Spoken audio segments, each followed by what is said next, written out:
ايه ده؟ لونه اخضر، اصفر. اه لو ادى احمر هيبقى وحش. يبقى بايظ خالص. هو كان قرب بيدي احمر دلوقتي. اه استنى، اصفر، اصفر. خلاص يا عم، هو كده وصل. هو كده وصل. هندسه ازيك؟ الحمد لله. دي العلبه بتاعت الزيت الباكر.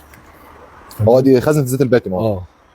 احنا كنا بنعمل ايه كده دلوقتي؟ كنت بقيس درجه الزيت، كنت بقيس الزيت الباكن، نعرف هو محتاج النزوله يتغير او مش بتاعته. محتاج يتغير. اه. طيب، ده زيت الباكر الجديد صح؟ اه اللي هو دوت فور. اه طبعا لو كان ادى احمر هنا زي ما انا عارف كان لازم نغيره في ساعتها. لازم يتغير. اه اصفر ده يمشي يمشي شويه. شويه. اخضر يبقى 100 100. يبقى لازم طب نجرب كده، ده مش ده جديد؟ ده جديد. ده وريني لسه كده صفر. قد ايه؟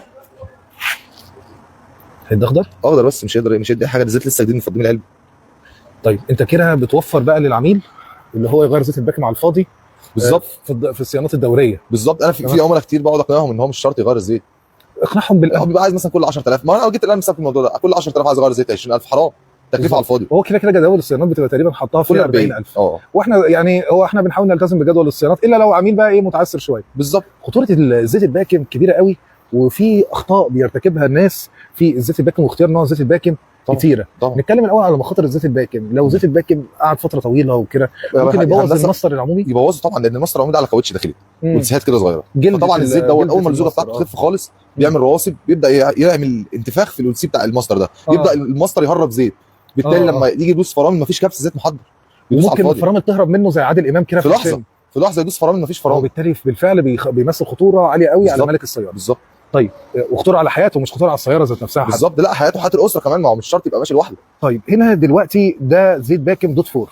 تمام. ودي التوصيه اللي بينصح بيها معظم العربيات او مصنعي السيارات في العربيات السيدان. بالظبط. انا اللي اعرفه فيه دوت 3 ودوت 4 دوت 5. ممكن تقول لنا اختصاص كل واحد تقريبا بيبقى عربيه ايه؟ يعني الدوت فور يعني 90% من العربيات الملاكي هي بتستخدم دوت فور. دوت 4. بالنسبه للعربيات النص نقل، العربيات الكبيره اللي عليها حمل كبير، دوت 5. صح. طبعا لما بتبقى في عربيات مثلا صغيره بقى، عربيات 3 سلندر، عربيات لسه صغيره حتى الوزن بتاعها مش اللي هي الاحمال الخفيفه قوي. بالظبط. دي دوت 3 مش دوت 3. تمام. فبننصح بس الناس اللي هي تلتزم بالمواصفه، اهم حاجه، واللي هي ليها علاقه بالعامل الحراري بتاعها والاحمال اللي بيشيلها. بالظبط. وفي ناس كتير ممكن يجيب العربيه يمشي بقى طول عمره ما يغيرلهاش زيت باكن، لان بيروح لاي ميكانيكي. يعني حتى انا ممكن اكون احس ان انا اتلجلجت في الاول بسبب ان انا مكسوف اقول لزوجها، لان في ناس مقتنعه فعلا ان الزيت الباكن ملوش لزوجه. لا هو هيفضل موجود طول عمره. دي ثقافه قديمه قوي في العربيات القديمه، وصعبه قوي تتغير، وصعبه قوي تقنع عميل بيها. بس عايز اقول لك على حاجه، القلم ده يقنع اللي ما يقتنعش. بالظبط. شكرا يا هندسه، وكتر خيرك.